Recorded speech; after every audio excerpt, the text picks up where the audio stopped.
Now, you're watching Good Morning Britain. So, our lead story this morning, it's being reported that the late Queen and King Charles both let Andrew Mountbatten Windsor, former Prince Andrew, millions of pounds to pay off his sex abuse accuser, Virginia Giuffre.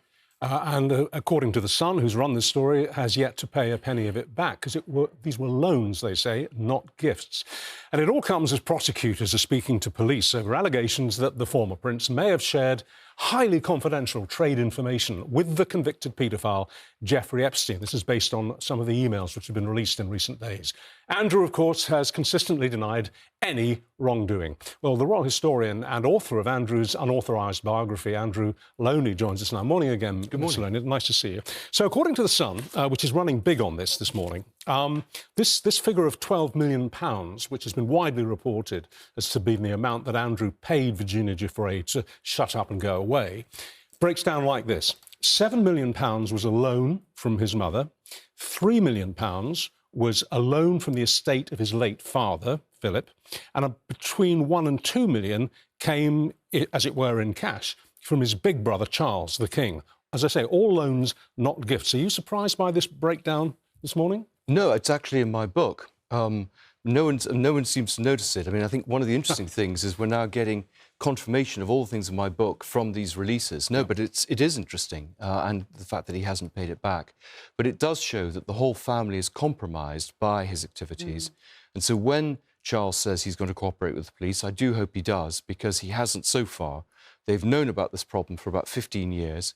They've tried to shut it down. They've actually issued legal threats against journalists who try to cover the story. The King has actually, I understand, been telling the police protection officers not to talk, that remind them of their obligations with their NDAs, which doesn't seem to me cooperating with the police, because actually what we want is the PPOs to give their statements of what they saw with Andrew's activities. These are huge sums of money, if the Sun is accurate, and it seems very confident with their source on this. Presumably, Andrew must have told them quite a story to get them to agree to give him this amount. Well, I don't think they needed a story from him, because, I mean, he was under surveillance by MI6. The PPOs would have reported back to the monarch or the monarch's secretary. So I don't think they knew exactly what was going on. And I'm afraid they just covered it up. And it's only because it's now emerged that they've been forced to say something. It's very sad, isn't it? The late Queen has passed away. King Charles and the other members of the royal family are now having to deal with this. Richard was saying earlier, and we have seen it, haven't we, in reports, that there feels like that it's shifting. There's obviously been abject horror at the accusations against former Prince Andrew, which he's always denied any sort of wrongdoing. But there now seems to be a suggestion of, well, why did the royal family not do more? Were they simply lied to? Why would the Queen have given this money? Because we know she was appalled by the accusations. Well, I'm afraid, I can only report on what I found. I mean, we all had terrific respect for the Queen, but the fact is she did protect her son. He was her favourite, and she didn't want the story to come out. And I'm afraid we've had this story time and time again. We had the Burrell case shut down because they clearly didn't want their dirty linen washed in public. And I think it was the same here. There's a sense, isn't there, as this story over the last year or so, in particular the last 2 or 3 months, is developing with Andrew, of an incremental progress to a solution. In other words, possibly a prosecution. It's happening stage by stage. I made this analogy before, a bit like a bankruptcy. It starts slowly, step by step by step. Everything is basically the same, and then, pow, the bankruptcy happens. Do you feel confident that Andrew will end up in a court of law, either this side of the Atlantic or in America?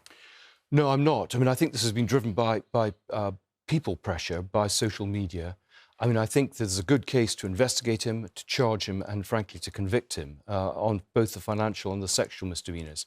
But what do you mean in being involved in the allegation of sexual trafficking? Yes. And the allegation that he passed on effectively state secrets to a paedophile living in America? Yeah. I mean, if Peter Mandelson has been investigating for misconduct in public office, I mean, Andrew did far worse in terms of sharing information. This, again, was all in my book in August, but no one seemed to notice it. I mean, we had examples of this. But, I mean, it's great to see it confirmed. But absolutely, he should be charged and investigated. But do you think he will be? Well, I think the pressure now is on the police that they must do something. I mean, people feel very angry about this and feel that there's one law for the royal family and one law for everyone else. I think they're going to get round this by Andrew disappearing. I mean, he may well have disappeared already. I mean, that's one of the advantages of going to Sandringham. No one knows where he is. But of course, as we discussed the last time you came on the programme, and again, this has been borne out by subsequent events, you predicted that there would very probably be some extradition attempt by America to extradite Andrew from the UK to America. We have an extradition agreement with the Americans. You predicted that that was going to happen. And since that interview about 6-7 weeks ago, senior Americans, congressmen, are beginning to talk. They're using the E word, the extradition word, in terms of Andrew. Do you think that they might extradite him? No, they can't. I mean, what he could do was to speak to a parliamentary committee here, and I'm surprised that there haven't been attempts to get him here. This is where the jurisdiction is. So I don't think he's spent 15 years trying to avoid talking to anyone because, of course, it would just incriminate him. But I do think also that Sarah Ferguson is a material witness to this. I mean, she often stayed. I mean, it's now becoming very clear how close her, which I knew, how close her connections with Epstein were. And she should be put under some pressure to give evidence to the Senate or indeed here. I do think there needs to be a parliamentary investigation into them. You're a historian, you're a biographer, this is not necessarily your remit, but from your knowledge, what should the King and the royal family to do? I happen to be an event all about care, something the royal family is passionate about, highlighting unpaid carers. And this morning, he will be waking up to headlines, just as we're talking about them, about Andrew. What would be the best course of action for him? Complete honesty. Clean the stables. This will define his reign. This is an attempt to modernise the monarchy, to make it fit for purpose of the 21st century, to provide some accountability and transparency. If they continue on their sort of way of covering up everything and hoping the problem will go away, then I think they're going to really lose the respect of the British people. Because ultimately the truth is going to out, isn't it? Absolutely. And rather than having it dragged out of them piecemeal and potentially reluctantly or seemingly reluctantly, you think just a complete clean breast.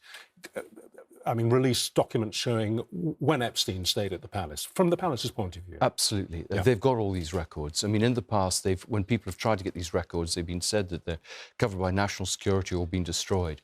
But I think if they just say, this is it, this is, you know, there has been a cover-up, we're sorry, there's going to be a change of approach now, I think people will, you know, it'll be bad for a few days and then everyone will say, good on them. I think it might be a little bit bad for a little bit longer than a few days.